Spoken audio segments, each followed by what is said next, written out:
Yatsuyobi, Kaiyobi, Seiyobi, Mukyobi, Kinyobi, Toyobi, Nichiyobi, पीर, मंगल, बुध, जुमेरात, जुमा, हफ्ता, इतवार। आप भी ये सारे नाम बहुत तेज़ी से बोल सकते हैं, लेकिन याद करने के बाद। गेत्स्योबी, पीर का दिन। कायोबी, मंगल का दिन। सेयोबी, बुध का दिन। मुखयोबी, जुमेरात का दिन। किन्योबी, जुमा का दिन।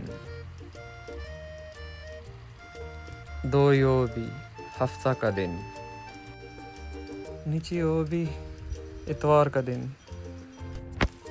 और अब दिनों के नाम खांजी में लिखिए भी और याद भी कीजिए।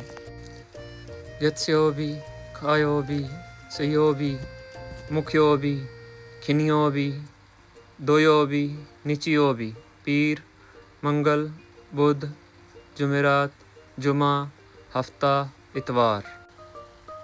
यहाँ पर एक ख़ास बात आपको बताना चाहता हूँ कि जैसे हम गत्स में यो को मिलाएं तो गत्स यो भी बन जाता है, मतलब पीर का दिन। तो बाकी दिन भी इसी हिसाब से रहेंगे। जैसे गत्स में यो जमा किया तो गत्स यो भी बन गया, पीर में दिन को जमा किया पीर का दिन। खायो भी मंगल का दिन है, सहियो भी बुध का दिन है, मुखयो भी जुमेरात का दिन है, किन्यो भी जुमा का दिन है, दोयो भी हफ्ता का दिन है, निचियो भी इतवार का दिन है। बस आपको सारे दिन इसी तरह याद करने हैं, ठीक है। जैसे मैंने तेज़ी से बोला है वैसे ही आप भी तेज़ी से बोल सकते हैं, ठीक है। अपना ख्याल रखिएगा, इंशाल्लाह मिलते हैं सेशन में।